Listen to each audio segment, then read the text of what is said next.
She said, "If you loved me, you'd help my ex get a $150,000 loan." I stayed silent, but at the bank, the folder I opened in front of them destroyed everything she thought she had. She looked at me across the kitchen table, her hands folded tightly as if she was about to deliver a verdict. Her voice was calm, too calm, when she said, "If you really love me, Ethan, you'll co-sign this loan for Derek." For a moment, I thought I had misheard her. Derek, her ex-husband, the man whose entire life had been a trail of broken promises and collapsed ventures. I laughed, because that was the only reaction my mind could muster. It wasn't a mocking laugh, not even bitter, just disbelief.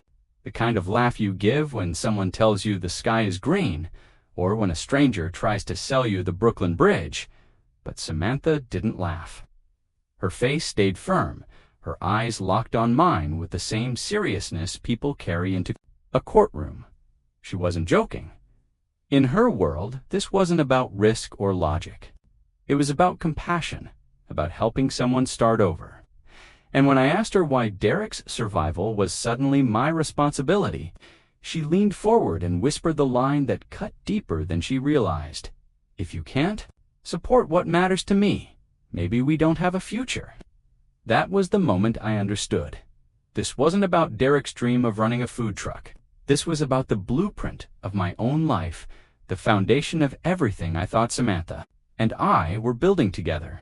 She was testing me not for love, but for compliance, and as much as I wanted to dismiss it as absurd, a voice inside me knew I couldn't ignore it. This demand wasn't an isolated storm. It was the culmination of something larger, something that had been brewing beneath the surface for years. I wish I could tell you I saw it coming. I wish I could say I recognized the warning signs. The truth is, I had been blind to the small withdrawals, the late-night excuses, the misplaced loyalty she carried for a man who had already failed her once. Now, with one impossible request, she had laid everything bare. And to understand how we reached this breaking point, you need to know where it all began. When I first met Samantha, I believed I had finally found someone who spoke the same language I did: ambition, structure, future. She was magnetic, the kind of woman who could walk into a room and have people bending toward her orbit without even realizing it. She worked in corporate communications, sharp with words, quick with charm, and always carried herself as if she had already mapped out where she was going. That's how long we were together. Long enough to move past the thrill of beginnings and settle into the rhythm of real life. We shared my townhouse, the first serious property I had bought with my own money. To me, that house was more than for walls. It was proof that discipline pays off, that hard work leads to something solid. When she moved in, I thought of it as the first brick in the foundation of the family we were planning to build. We had a joint savings account. We sketched out what the next decade would look like. Marriage to kids, maybe 3, a home with a backyard where they could play. It wasn't just my dream, it was ours. At least, that's what I believed. But every love story, no matter how carefully designed, carries one flaw, one crack in the foundation that you don't notice until it's too late. Ours had a name, Derek. Derek was Samantha's past, but somehow he was always present, not in an obvious way. He didn't call every night or show up uninvited. His presence was quieter, subtler, like a shadow lingering at the edge of every conversation. He was her ex-husband, a failed musician turned entrepreneur, though the only thing he ever successfully produced was excuses. Samantha defended him with the kind of passion most people reserve for family. She insisted he was a dreamer, misunderstood, cursed by bad timing. She said he just needed someone to believe in him, someone to catch him when the world let him fall. And apparently, she had appointed herself his savior. At first, I ignored it. I told myself it was compassion, nothing more. I wasn't jealous. I don't get jealous. My profession is numbers, and numbers don't lie. But even then, I could see the imbalance. While I was planning for stability, she was holding on to chaos, convinced she could turn it into gold. That dissonance, my logic versus her loyalty, wasn't obvious in the beginning. It crept in slowly, tucked inside small moments. A call. She'd take in another room. A sigh when Derek's name came up. A smile that carried a trace of pity whenever. I questioned why he was still a fixture in her life. I should have seen it for what it was, the seed of everything that would later explode. Because when you live with someone who carries a savior complex, it's only a matter of time before their compassion stops being charity and starts being theft. Not theft of money that would come later, but theft of loyalty, theft of attention, theft of the future we were supposed to share. And that's where the cracks began to spread. Though I didn't realize it until much later. And suspicion, as I would soon discover, had plenty of reasons to grow. Samantha had a heart that bled to Italy, and Derek knew it. That was his greatest talent, not building businesses, not music, not innovation, but exploiting compassion, until it ran dry. At first, it showed up in whispers, in little requests she framed as favors.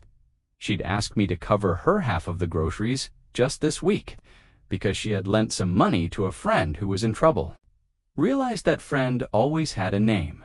Derek, it wasn't about the money itself, not then. It was the excuses, the stories, the way she would talk about him like he was a brilliant mind locked in a cage the world refused to open. He had an app idea, she said, something revolutionary. He was building a clothing brand that would disrupt the market. He was writing a book, or launching a podcast, or opening an art studio, depending on the month. Each idea fizzled into nothing. But Samantha clung to every spark as if it were proof the fire was coming. And every time one of his dreams collapsed, she was there with open arms and, more importantly, an open wallet. I began to notice the timing. $100 missing from our account, and the next day Derek would miraculously have a new set of guitar strings. A small loan to cover her car payment, and Derek was suddenly posting pictures at a bar with his friends. She thought she was his lifeline. I knew she was his ATM, but pointing it out was dangerous. If I asked why we were covering expenses she should have handled, she would bristle, her tone turning sharp. "Why are you keeping score?" she'd ask. "Isn't that what partners do, help each other when times are tough?" And I wanted to believe her. I wanted to believe we were just experiencing the normal ups and downs of sharing a life. So, I convinced myself it was temporary, that once Derek finally stood on his own 2 feet, he'd stop leaning on her, and by extension, on me. But Derek never stood. He only leaned harder. It was in the late-night phone calls that went on too long and the texts she hid when I walked into the room. In the way she defended him, as if every failure wasn't his fault, but the fault of the world conspiring against him. I told myself I wasn't jealous, and in truth, I wasn't. I wasn't afraid she loved him. I was afraid she believed in him. Because belief can move money faster than any theft, and her faith in Derek was draining us in ways I couldn't yet calculate. Looking back, I realized the betrayal didn't begin with the loan she wanted me to sign. It began here, in these quiet concessions, in the slow bleeding of our resources and our trust. I just didn't see the wound until it was nearly fatal. And when Derek's next big idea finally arrived, that wound would be ripped wide open. The moment arrived on a quiet Sunday evening, the kind of evening that should have been ordinary. Samantha had cooked pasta, poured a glass of wine, and sat across from me as if this were just another dinner. But her smile was rehearsed, stretched a little too tightly across her face, and her hands tapped against the stem of her glass like a drumbeat. I knew something was coming. She cleared her throat and started talking about dreams, not ours. His newest vision, she said, was unlike anything he'd tried before. A fleet of gourmet organic food trucks serving high-end street food that would redefine the culinary experience. He had the concept, the branding, even a mock-up of the logo. All he needed was capital, $150,000. The words dropped between us like a lead weight. She said it so casually, as if the number were no different than asking for gas money. I set my fork down, staring at her. And where exactly does he plan to get that? I asked. Her eyes met mine, steady, almost pleading from you, she said. With your help, the bank is willing to approve him if he has a cosigner. With your credit and your reputation, this could finally be his chance. I laughed, a dry, humorless sound. You want me to stake my name, my finances, on a man who has never finished anything in his life? A man whose business plans look like cocktail napkins, and whose only track record is failure? Her expression hardened. This isn't about you, Ethan. This is about helping someone who deserves a break. This is about me, about supporting what matters to me. If you really love me, you'll do this. If you care about our future, you'll prove it by believing in his. For a second, I couldn't even find the words. It wasn't just the audacity of the request, it was the manipulation wrapped around it, the way she twisted my love into currency to buy into his fantasy. She wasn't asking me to take a risk. She was demanding that I gamble everything I had worked for, not for us, but for him. I looked at her and saw not the woman I had planned a life with, but someone I didn't recognize. Someone who was willing to mortgage our future for the sake of a man who had already destroyed her past. I didn't shout. I simply leaned back and let silence fill the room until she looked away. In that silence, I made a decision. I would not co-sign Derek's loan, but I also wouldn't walk away empty-handed. If this was the test she wanted to give me, then I would rewrite the rules of the exam. I told her I'd consider it, and even as relief softened her face, even as she reached across the table to squeeze my hand in gratitude, my mind was already moving in another direction. Because if she wanted to bring me into Derek's world, then I was going to drag Derek into the world of numbers, documents, and hard evidence. And that was the night I decided to turn their fantasy into my battlefield. That night, long after Samantha had gone to bed, I sat alone in the living room with the lights off. The silence of the townhouse was heavy, but my mind refused to rest. I kept hearing her voice. In a loop, if you love me, you'll do this. If you care about our future, you'll prove it by believing in his. She thought she had cornered me. She believed she had played her winning card. But what she didn't know was that she had already lost. I make my living analyzing risk. I can look at a balance sheet and see not just numbers, but stories' hidden weaknesses. And as I sat there staring at the faint glow of the city lights outside the window, I realized I had been doing the same thing with Samantha all along. I just hadn't wanted to admit it. Her loyalty to Derek wasn't a quirk. It wasn't harmless compassion. It was a liability. And liabilities, if left unchecked, don't just weigh you down. They drag you under.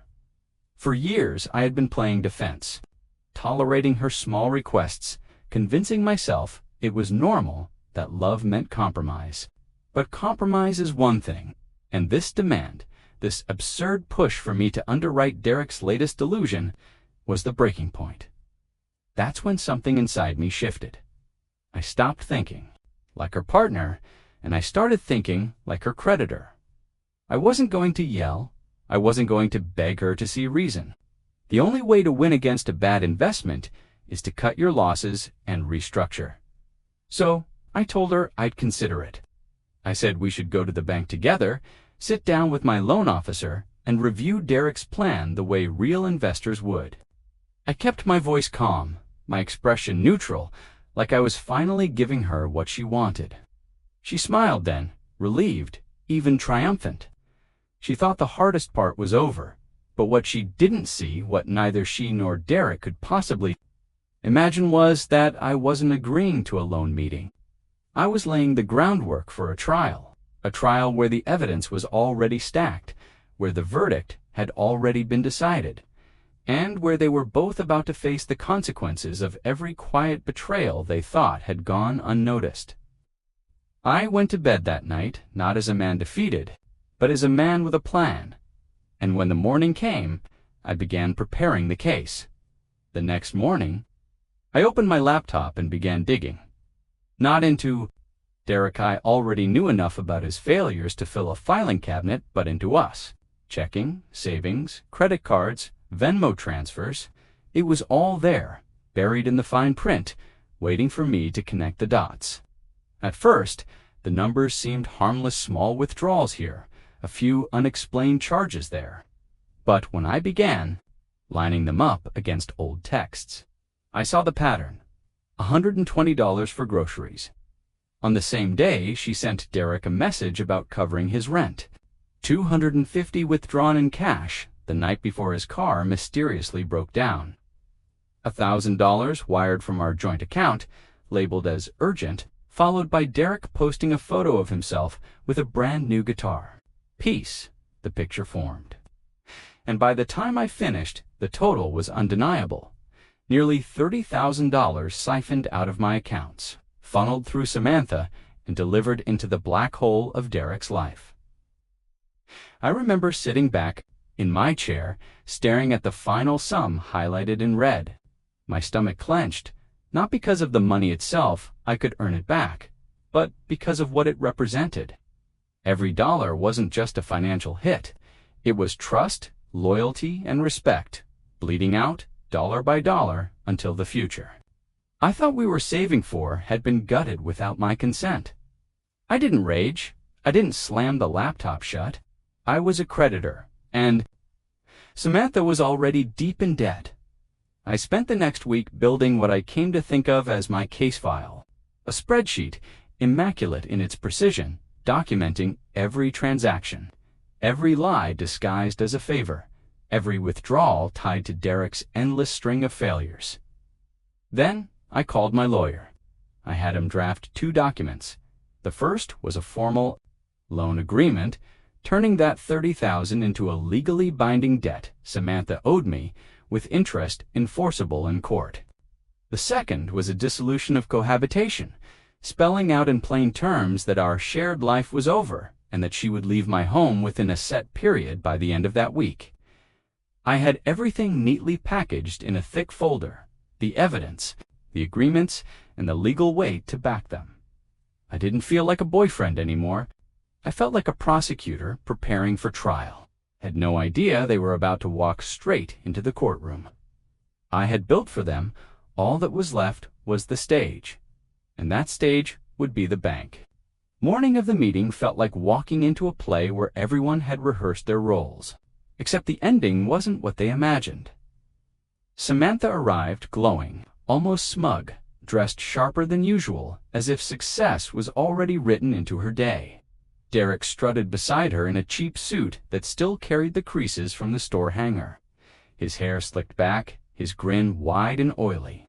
He shook my hand like we were business partners, not adversaries, his palm damp with the kind of confidence only desperation can manufacture.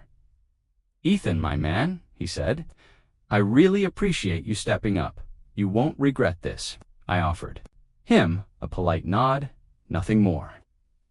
Inside I thought, "You're right about one thing, Derek. I won't regret this, but you will."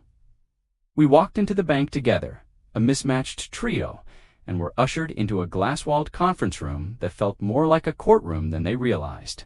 The polished table gleamed under the fluorescent lights. At the head of it sat Linda, my loan officer of 10 years. 60 Sharbid, with a voice like steel wrapped in velvet. She gave me a small nod when I entered, and I knew we were aligned. Samantha squeezed my arm as we sat, her whisper hot in my ear. "Thank you for doing this. You don't know how much it means to me." I smiled faintly, not because I shared her relief, but because she still believed the illusion was intact. Derek wasted no time. With a theatrical flourish, he pulled out a thin folder, his business plan, and slid it across the table toward Linda. "Here it is," he said. "Proudly the future of American dining. We're talking farm-toteable quality, gourmet street food, a whole new experience." Linda didn't even touch the folder. She folded her hands and gave him a measured look. "We'll get to that," she said coolly. "But first, my responsibility is to protect my client." She gestured toward me. "Before we discuss any new obligations, we need to make sure Mr. Green's current liabilities are in order." Samantha's brow furrowed. a flicker of confusion crossing her face. Derek chuckled nervously. Liabilities? I mean, this is a clean deal. I just need his signature, and we're good. Linda's gaze cut through him like glass. That's not how this works. I reached into my bag and placed a thick, bound folder on the table. The sound of it hitting the polished wood echoed in the room, heavier than it should have been. 2 copies slid across the table, one to Samantha, one to Derek. Samantha blinked at the folder, then at me. What's this? She asked, her smile faltering. That, I said, my voice steady, is due diligence. And with that, the room shifted. The smugness drained from Derek's face. Samantha's grip on the illusion began to loosen. They didn't know it yet, but the trial had already begun. Samantha opened the folder with the confidence of someone expecting to find a gift. But the moment her eyes landed on the first page, I saw her expression shift. The smile collapsed. Her brow tightened. Her lips parted, but no sound came. Inside was not Derek's future. It was her past, line after line, date after date, transaction after transaction. Every dollar she had siphoned from our accounts, every cash withdrawal, every payment disguised as something else but traced back to Derek. I had documented it, all 3 years of quiet betrayals, printed in black and white, impossible to ignore. Her hand trembled as she flipped to the second page. $29,742. That was the total. A neat red number circled at the bottom, like a wound-exposed dot. Derek leaned over, curious at first, then furious. "What the hell is this?" he snapped, jabbing a finger at the spreadsheet. "This is private." "No," I said, my voice calm, steady, deliberate. "This is my bank statement, my money, and my right to reclaim what was taken. Before I even consider co-signing a loan, I need to clean up the debts already on my books." Samantha's eyes shot up to mine, wide with disbelief. "Ethan, how could you? How could I?" I cut in. "How could you, Samantha? Every dollar in that file is a promise you broke. You didn't just lend him money you stole from our future to fund his failures." The silence was thick, enough to choke on. Even Linda, stone-faced, allowed herself the faintest nod of approval. Then I slid forward the second document. A loan agreement, drafted by my lawyer, formalizing the debt she owed me. "That," I said, "is the repayment contract.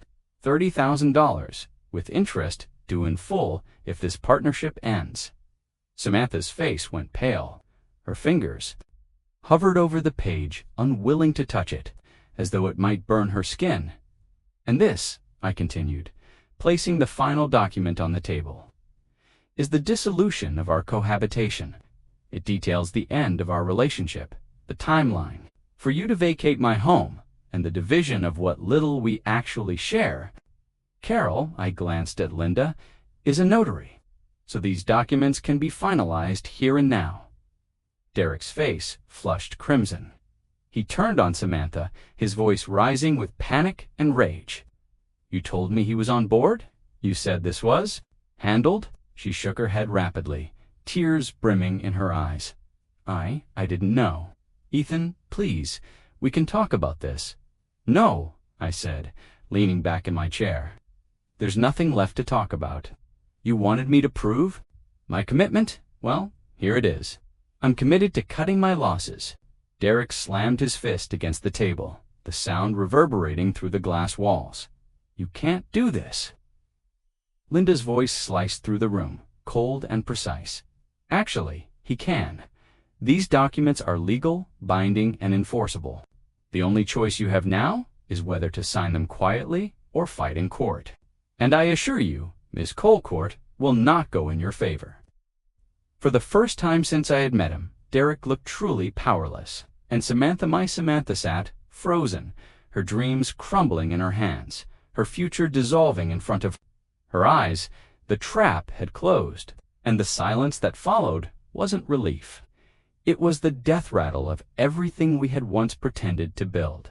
They didn't sign that day. Samantha's hands shook too much to hold the pen, And Derek was too, busy cursing me under his breath to think straight.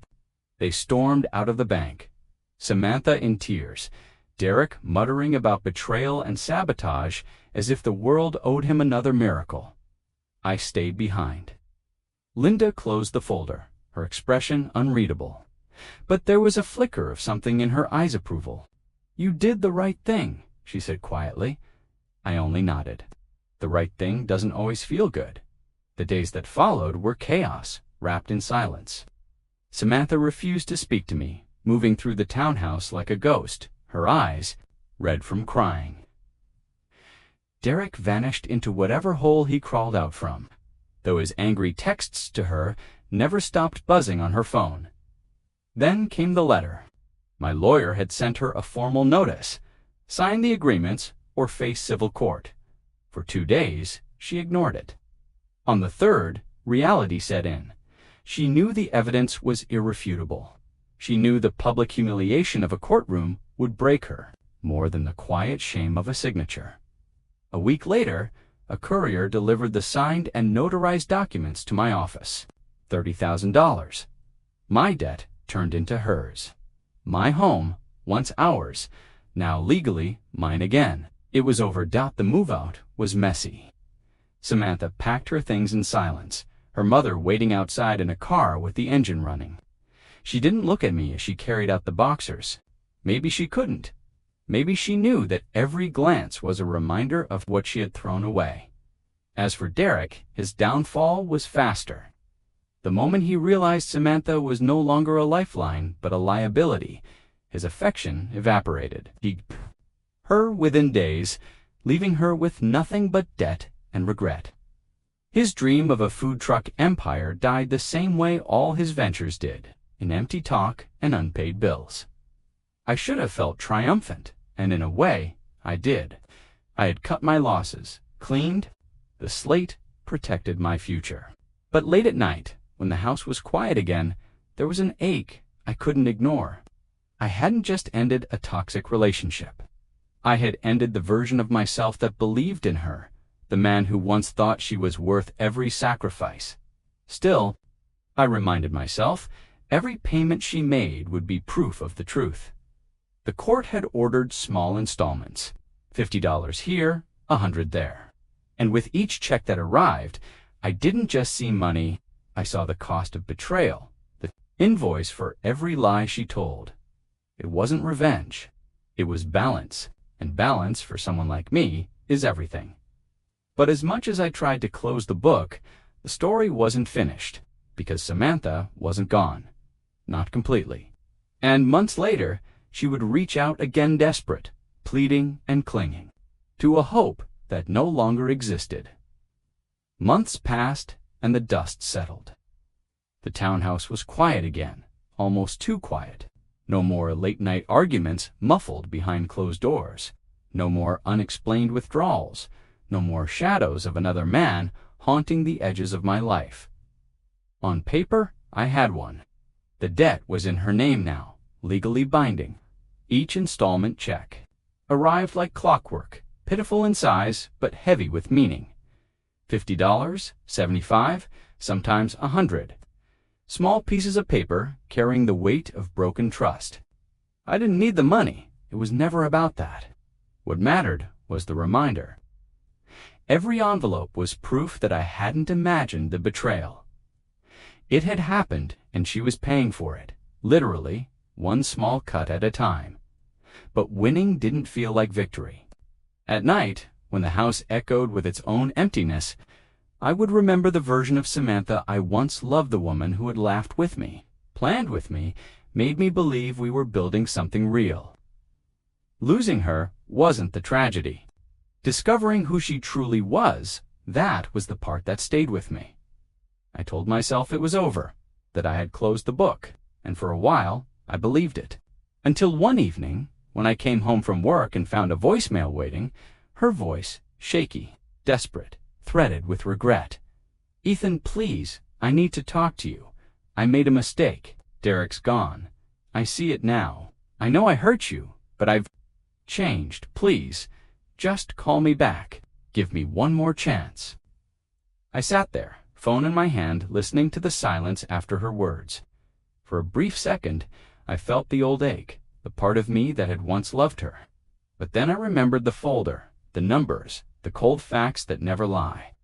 I remembered that love is not an excuse for recklessness, and that loyalty to the wrong person can bankrupt everything you've worked for without hesitation. I deleted the message because the truth is simple. Every relationship is an investment, and some investments, no matter how much you want them to succeed, are nothing but junk, bonds worthless, dangerous, doomed from the start. The smartest move is to cut your losses before they ruin you. And that's exactly what I did. In the end, I didn't just walk away from Samantha and Derek. I walked away from a future built on lies. Some stories don't need revenge. They just need closure. And for me, closure came with cutting my losses before they consumed me. If this story kept you hooked, don't forget to hit that like button and subscribe to the channel. Your support helps us bring more powerful family drama stories to life. Turn on the notification bell so you won't miss the next one.